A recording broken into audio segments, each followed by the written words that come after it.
the antebellum South, the whip, the chains, and the auction block were only part of the machinery of control.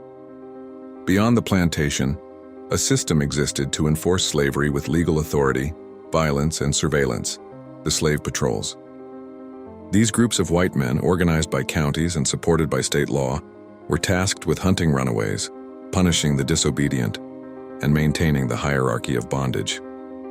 They were the first American police not to protect communities, but to uphold an institution built on oppression. Families lived in constant fear, traveling under the threat of patrols, while children learned early that movement, speech, and freedom could be punished with brutal force. This is the hidden history of law enforcement in America, a system born from slavery, designed to control bodies, enforce labor, and instill fear. Today we uncover how these patrols operated, who profited, and how their legacy shaped policing in the United States. The structure of these patrols varied by region. In South Carolina, for example, counties mandated that groups of white men patrol roads and plantations on a rotating schedule. In Virginia, laws required slaveholders to provide weapons and horses for patrol members.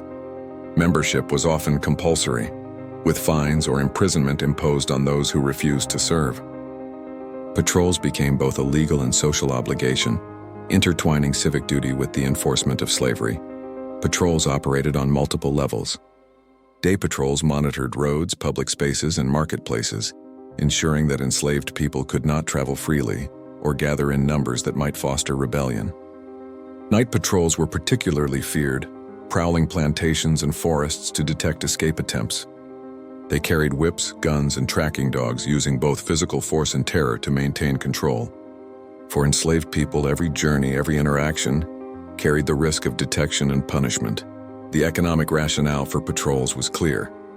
Runaway or rebellious labor threatened the profitability of plantations. Enslaved people represented significant financial investment, and their escape could mean economic ruin for owners.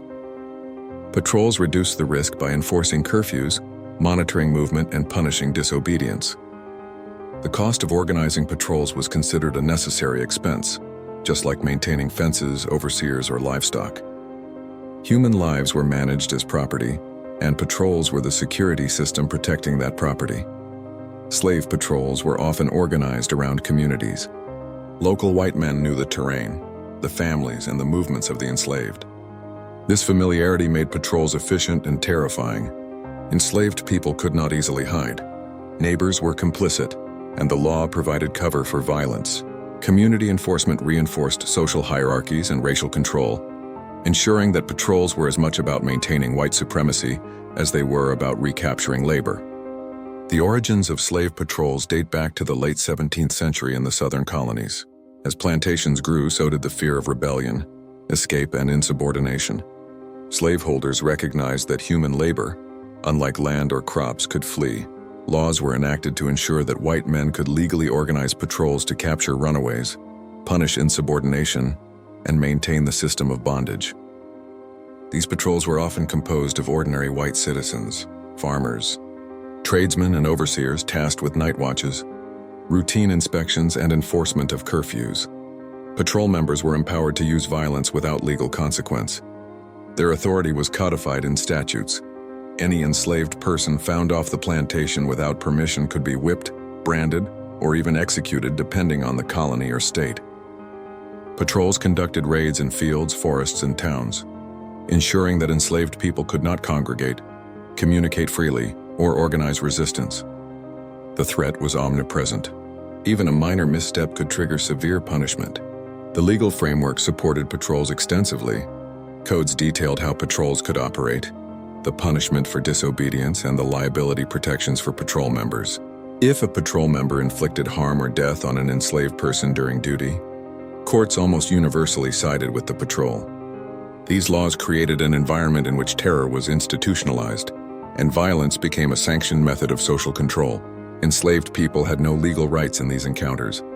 Their suffering was lawful. Resistance was dangerous but persistent. Enslaved people developed strategies to evade patrols, traveling at night using secret paths, communicating through songs and signals, or hiding in swamps and forests. Some ran to free states, risking capture, punishment, or death. Communities of enslaved people often shared knowledge about patrol routines, forming networks of intelligence to protect themselves. Yet the omnipresence of patrols made resistance perilous, and capture could result in brutal whipping, sale, or execution. Slave patrols also enforced broader social codes. Beyond catching runaways, they monitored sexual relationships, gatherings, and other behaviors deemed threatening. Patrols were active in policing morality, reinforcing gender hierarchies and controlling social interaction. This extended the reach of slavery from the economic to the personal, intertwining control of labor with control of behavior. Enslaved people were under constant surveillance, and their daily lives were regulated by fear of patrol intervention. In addition to direct enforcement, patrols had an intimidating psychological effect. Stories of brutal punishment spread widely, discouraging escape attempts and rebellion. Whipping posts, chains, and public punishments served as warnings to entire communities. Children learned early that patrols could intervene at any moment, shaping behavior, limiting mobility, and instilling a culture of fear that reinforced the institution of slavery across generations. By the early 19th century, slave patrols had grown beyond informal neighborhood groups into organized, state-sanctioned institutions. Southern legislatures codified patrol duties, assigned quotas, and required white men to serve under penalty of fines or imprisonment. This formalization reflected the increasing fear of rebellion, driven by the growth of plantations, population density of enslaved communities, and stories of uprisings both locally and abroad, such as the Haitian Revolution. Lawmakers recognized that organized surveillance and rapid enforcement were critical to maintaining the system of slavery. In South Carolina, patrols were mandated at the county level. Each county required a set number of men to serve a rotating schedule, often equipping them with horses, rifles, and whips. These patrols were responsible for monitoring roads, public gatherings, and private properties, ensuring that enslaved people could not travel without passes or congregate in numbers deemed dangerous. The law explicitly authorized the use of force, and patrol members were legally protected from prosecution for injuries inflicted while performing their duties. Virginia's approach was similar, but with regional variations. In the Tidewater region, patrols focused on large plantations where the density of enslaved populations created the highest risk of rebellion. Laws required that patrol members report the number of enslaved people seen away from their designated work locations, document suspicious behavior, and intervene immediately. Punishments ranged from whipping to sale, depending on the perceived severity of the infraction. For enslaved communities, the patrol's authority was inescapable, regulating every aspect of mobility and behavior. Georgia and Louisiana implemented patrol systems that integrated community policing with militia-style enforcement. In Louisiana, particularly in sugar-producing parishes, patrols were heavily militarized.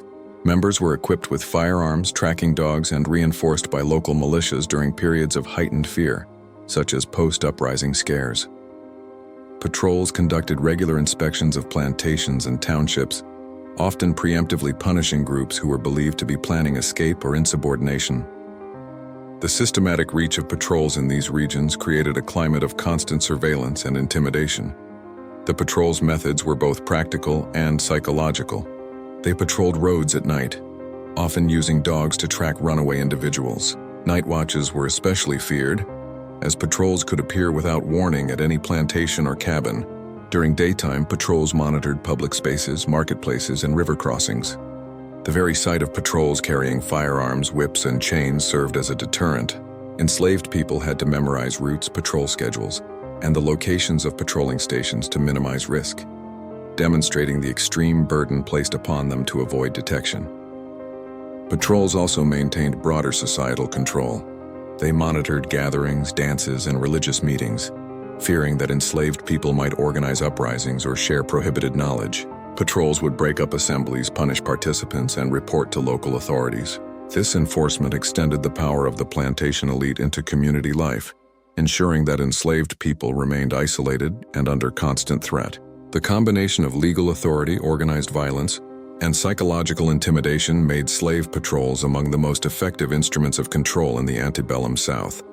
The expansion of patrols also reflected the economic interests of slaveholders. Runaways represented not just a moral threat, but a financial one. Each escaped enslaved individual was a direct economic loss, and families were valuable assets. Patrols were thus an investment in maintaining profitability. This link between economics and policing reinforced the notion that surveillance, violence, and social control were central to sustaining slavery. Banks, creditors, and plantation owners all benefited indirectly from the enforcement capabilities of patrols, which ensured that human capital remained under ownership. Resistance to patrols was dangerous but persistent. Some enslaved individuals escaped to free states or territories, navigating through forests, rivers, and hidden paths. Communities developed intricate networks of intelligence, passing information on patrol routines and safe hiding spots. Songs, signals, and coded messages became tools of survival, yet the risk of capture was ever present. Captured individuals faced brutal punishments, public whipping, or sale, often separating families permanently. These consequences were enforced not only by patrols but also through the complicit legal system that backed their authority. The psychological impact of patrols on enslaved communities was profound. Fear was a constant companion, shaping daily life and limiting autonomy. Children were taught to avoid roads patrolled by white men. Women feared traveling without a male escort, and entire families structured their routines to minimize exposure. The presence of patrols instilled obedience and submission, reinforcing not only the economic system of slavery, but the social hierarchy it demanded. Surveillance became a tool of control that extended into every aspect of life, from work to recreation to spiritual gatherings. The historical record includes both the fearsome efficiency and the human cost of patrols. Diaries, letters, and court records recount the terror inflicted on enslaved communities, the logistical coordination required to capture runaways, and the pervasive atmosphere of surveillance. These documents reveal that patrols were both systematic and personal. Community members knew the people they policed, and violence was often targeted and immediate. Families lived under constant threat, planning every movement to avoid the ever-watchful eyes of patrols. Resistance persisted despite this surveillance. Escape networks, secret gatherings, and subtle acts of defiance demonstrated resilience in the face of relentless control. Communities adapted, teaching children to navigate risk and using local knowledge to evade capture. The persistence of resistance underscores a critical truth. Even the most sophisticated systems of control could not fully suppress the humanity, creativity, and will of the enslaved. The patrol system was not without internal conflict. White citizens required to serve often resented the obligation or feared confrontations. However, the law was clear, and the social pressure to maintain racial hierarchies kept many compliant. Service in patrols was also sometimes incentivized, granting participants social standing or minor economic benefits. This blending of coercion and reward ensured the continuation of patrol systems, embedding them deeply in the civic and social fabric of Southern life. By the mid-1800s, the slave patrol had become a formal institution integral to law enforcement. The methods, legal backing, and community involvement of patrols shaped a system that extended beyond the plantation. They were America's first organized police forces, designed not to protect public safety universally, but to enforce racial control and economic domination. This institutionalization laid the groundwork for future policing practices in the United States, particularly in southern states, where the priorities of patrols, surveillance, control, and enforcement continued to influence law enforcement long after emancipation. The institution of slave patrols did more than control enslaved communities. It laid the groundwork for organized policing in the United States. While most people imagine policing as a neutral force designed to maintain public safety, the origins of American law enforcement are deeply entangled with the surveillance, control, and enforcement of slavery. Slave patrols established precedents in patrol routes, enforcement authority, community involvement, and legal protections for officers, all characteristics that would persist in the development of early police departments. Southern states formalized patrol duties through laws, creating a legal framework that protected white citizens who enforced bondage while criminalizing any form of resistance. Local courts consistently upheld the authority of patrols, ensuring that the violence they inflicted was sanctioned by law. In this sense, policing in the South was never neutral.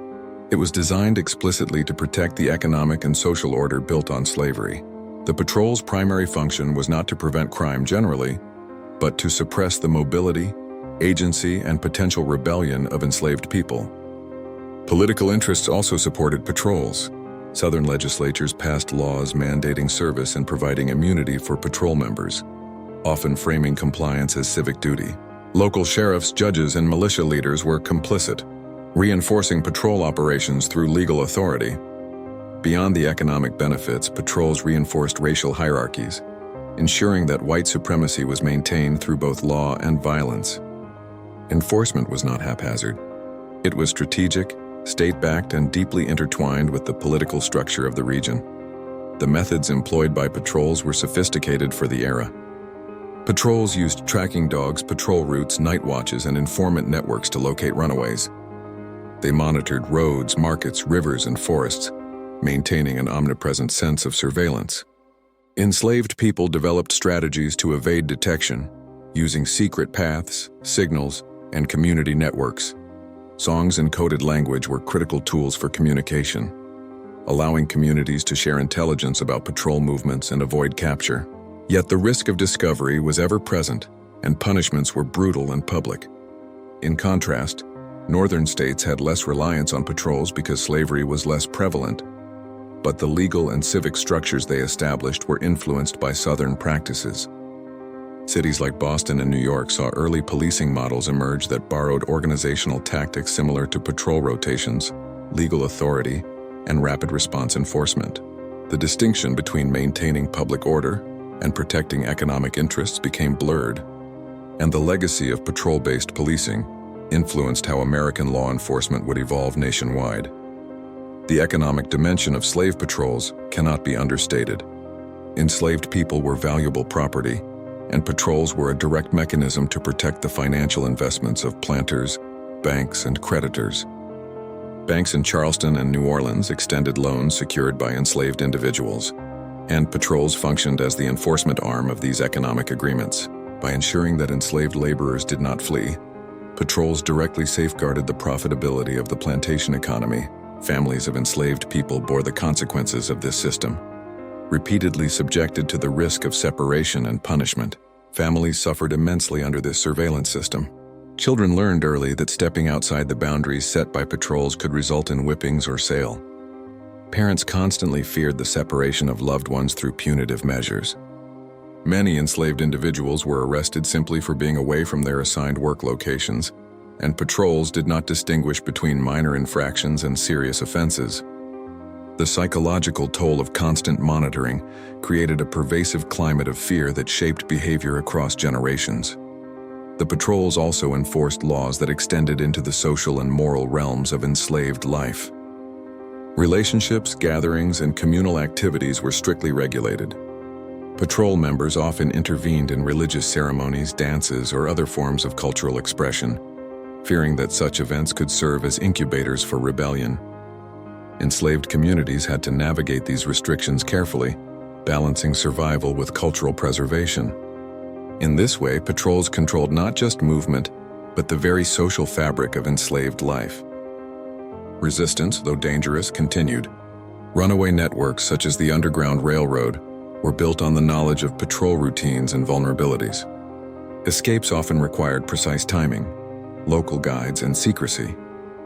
Captured individuals faced not only corporal punishment, but the permanent destruction of family units. In many cases, children were sent miles away from parents, reinforcing the psychological and social control intended by the patrol system. These acts of resistance illustrate both the courage and ingenuity of enslaved communities in the face of organized oppression. The historical records also reveal instances of corruption and abuse within patrols themselves. Some patrol members used their position to exploit enslaved people for personal gain, selling captured individuals or accepting bribes. Others took advantage of the legal immunity granted to patrol officers to commit acts of violence without accountability.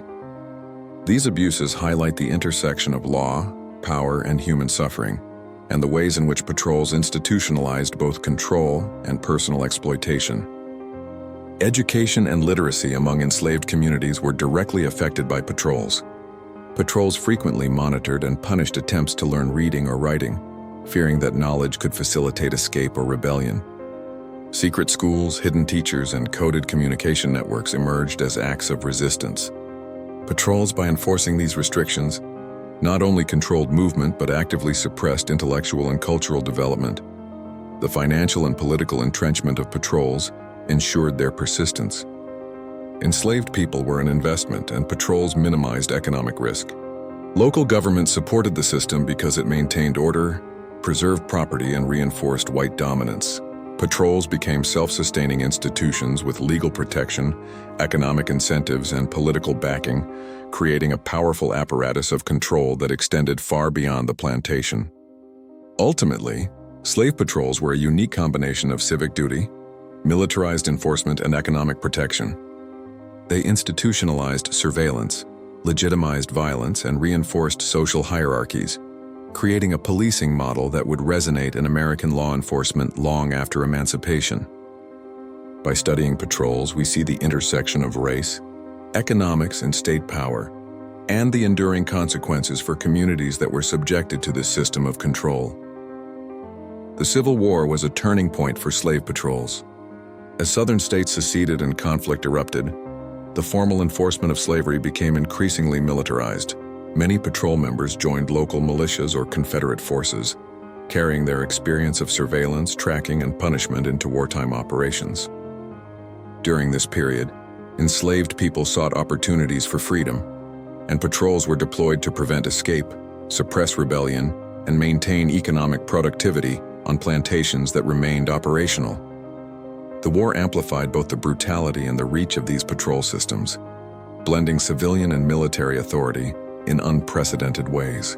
Post-war policing in the South was deeply influenced by patrol practices.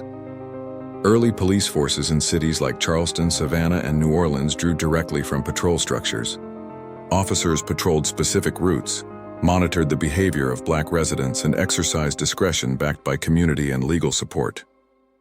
While officially tasked with maintaining order, these forces often prioritized enforcing racial hierarchies and controlling the labor force.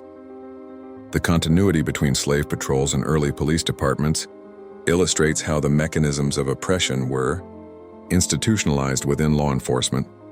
The legacy of patrols extended beyond policing structures to social and cultural norms. Communities of freed people continued to experience surveillance, restrictions on movement, and economic exploitation. Sharecropping and tenant farming systems maintained patterns of control and dependency.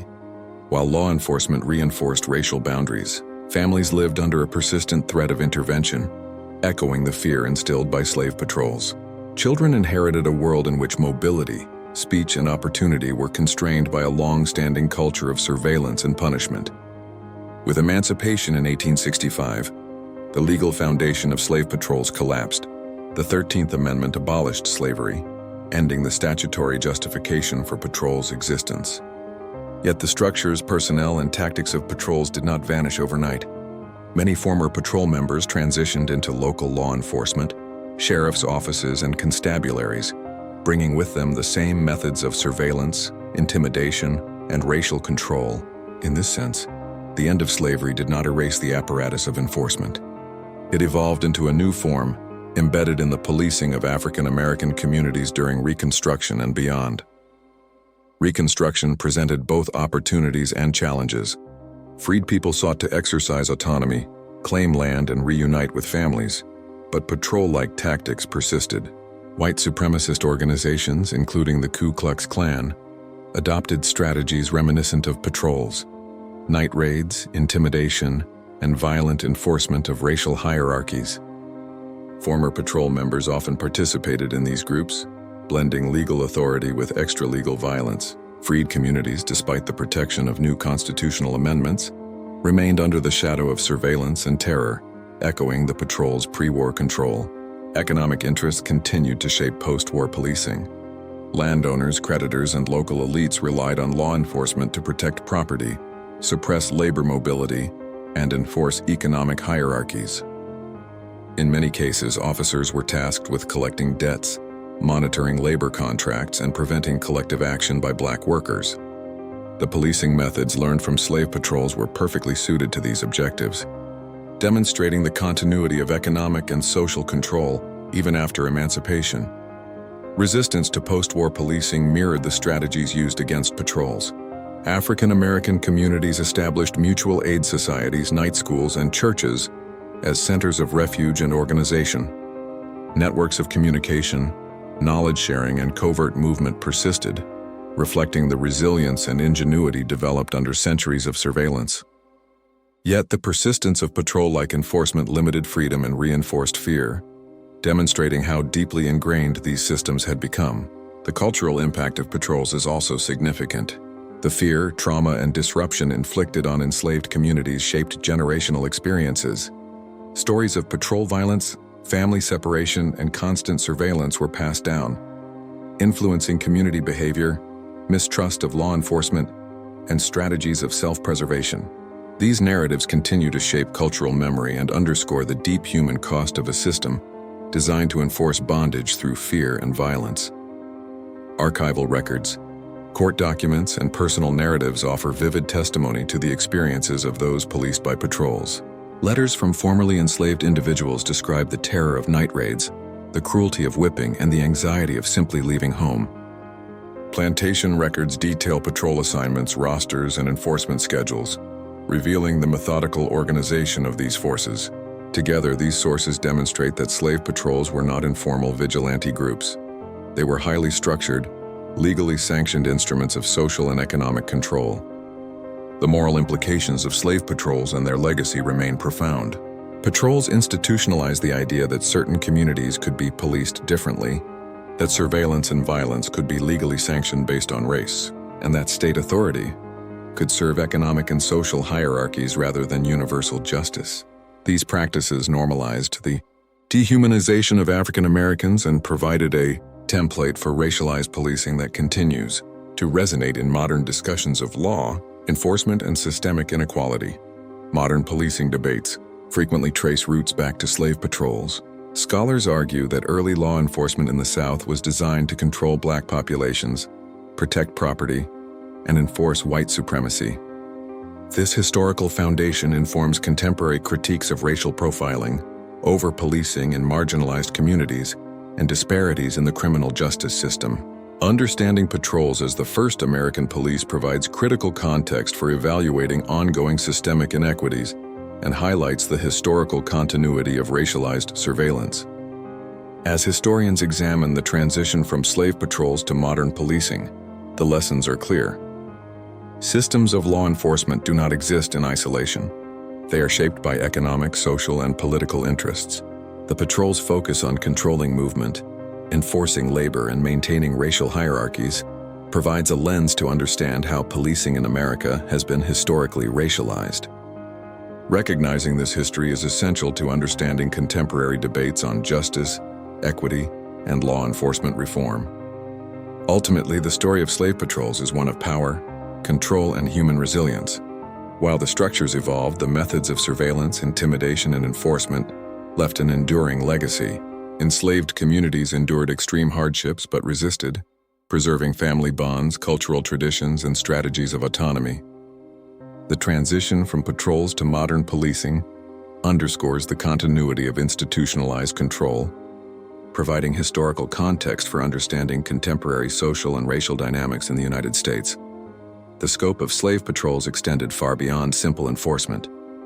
They were deeply embedded in the social fabric of the South, shaping interactions between enslaved and free people, as well as between white citizens themselves. In many counties, patrols were structured to cover every road, river crossing, and plantation path, creating an almost inescapable network of surveillance. Local governments maintained detailed records of patrol assignments, ensuring that no area remained unchecked. For enslaved communities, this meant that movement, even within one's own plantation, could be scrutinized, documented, and punished. In South Carolina, patrols became notorious for their nighttime raids, where groups of armed men would sweep through slave quarters to check for violations of curfews or unauthorized gatherings. These raids were not random. They were planned, documented, and in some cases coordinated across counties. Historical accounts reveal patrol members using hunting dogs to track escapees through marshes and forests. Families would hide in attics, barns, or swamps, relying on community knowledge to avoid detection. Despite these efforts, capture often meant brutal whippings, separation from loved ones, or sale to distant plantations. In Georgia, Patrols were heavily involved in policing public spaces such as markets and churches. Enslaved people were permitted to travel only with passes, and patrols would often inspect these documents. Markets, which were vital for trading goods and food, became zones of constant anxiety, as patrols could impose fines, punishments, or detain individuals for perceived disobedience. Churches, while central to community cohesion and cultural survival, were also closely monitored. Patrols would attend gatherings, ensuring that sermons and discussions did not inspire thoughts of escape or rebellion. Louisiana presents a particularly striking example of patrol militarization. In sugar-producing parishes, patrols were reinforced with militia units during periods of labor unrest or fear of insurrection. These units not only monitored enslaved laborers but also served as a deterrent against organized resistance, carrying firearms and conducting armed inspections of plantations. The combination of patrols and militias created a climate of terror, where enslaved communities understood that disobedience could result in immediate and extreme consequences. Resistance, though perilous, was constant. Families devised elaborate strategies to evade patrols. Children were taught secret paths and hiding spots from a young age, and communal knowledge about patrol routines was critical for survival. Some enslaved individuals risked traveling at night across rivers, swamps, and forests to reach freedom. Escape networks were often coordinated with sympathetic free black communities or northern allies, who provided shelter and guidance. Despite these dangers, the persistence of escape attempts highlights the resilience and determination of enslaved communities. One particularly harrowing case in Virginia involved a family of 8 who attempted to flee their plantation at night. Using a network of forested paths and guidance from neighboring communities, they were intercepted by a patrol less than a mile from their intended safe house. Historical records indicate that the father was publicly whipped. 2 of the children were sold to distant plantations, and the mother and remaining children were forced to return to labor under constant surveillance. Stories like this were tragically common, and patrol records often serve as the only documentation of the human cost of enforcement. The psychological impact of patrols cannot be overstated. Enslaved people lived under constant fear of inspection, capture, and violence, which shaped daily routines, interactions, and family structures. Children grew up with a keen awareness of patrol schedules and routes. Adults carefully monitored movement, speech, and associations. The ever-present threat of punishment created a culture of anxiety and self-regulation, where even minor deviations from plantation rules could trigger extreme consequences. This psychological control was as important as physical enforcement, embedding the power of patrols into the social consciousness of enslaved communities. Slave patrols also influenced the economic system of slavery. Enslaved individuals were considered valuable property, and patrols functioned as a form of security, protecting this investment. Banks and creditors relied on patrol enforcement to ensure that collateral, the human labor-securing loans, remained productive and compliant. Planters recognized that patrols reduced the risk of economic loss from runaway laborers or rebellion. In this way, patrols were not just policing mechanisms, they were integral components of a financial system built on human exploitation. Beyond economics, patrols maintained social hierarchies. They reinforced the belief in white supremacy and the subjugation of black communities, ensuring that power remained concentrated among white landowners. Patrol members, often ordinary white men, were given authority that elevated their status while simultaneously terrorizing the population they policed. This duality, social elevation for the patrol member and oppression for the enslaved, was a key mechanism in sustaining the system of slavery. The transition from slave patrols to post-Civil War policing demonstrates the enduring legacy of these institutions. After emancipation, many former patrol members became sheriffs, constables, and police officers in southern towns and cities. The methods, hierarchy, and enforcement strategies developed under slavery were directly applied to policing newly freed African Americans. Racialized surveillance, night raids, and the use of force as a tool of social control continued, illustrating a direct line from patrols to modern policing practices. Moreover, patrols left a cultural and communal imprint. Stories of raids, escapes, and family separations were passed down orally, shaping generational memory and community identity. Churches, mutual aid societies, and social networks emerged as protective responses, serving as safe havens and sources of resilience. The collective memory of patrol terror influenced patterns of behavior, mistrust of authority, and the preservation of cultural traditions in African American communities. Historians note that slave patrols also laid the groundwork for systemic inequality. By normalizing racially targeted surveillance and state-sanctioned violence, patrols established patterns that persisted long after emancipation. Law enforcement policies, racial profiling, and disparities in policing have roots that can be traced to these early institutions. Understanding patrols provides critical insight into the historical continuity of oppression and the long-term impact on African American communities. Finally, the narratives of patrol resistance illustrate the courage and ingenuity of the enslaved. Despite facing overwhelming odds, communities developed strategies to survive, evade, and sometimes confront the patrol system. Secret schools, coded messages, escape networks, and communal planning were all forms of defiance, demonstrating that even in the face of systematic terror, human resilience and ingenuity endured. These acts of resistance not only challenged the patrols but also laid the foundation for broader movements toward freedom, justice, and civil rights. The story of slave patrols is thus one of power, terror, and resilience. They were not isolated institutions but integral components of the Southern social, economic, and legal system. Their evolution into post-emancipation policing structures underscores the lasting impact of slavery on law enforcement in America. By studying the patrols, we confront a history of oppression, understand the mechanisms of control, and recognize the extraordinary resilience of those who lived under and resisted the watchful eyes of America's first police.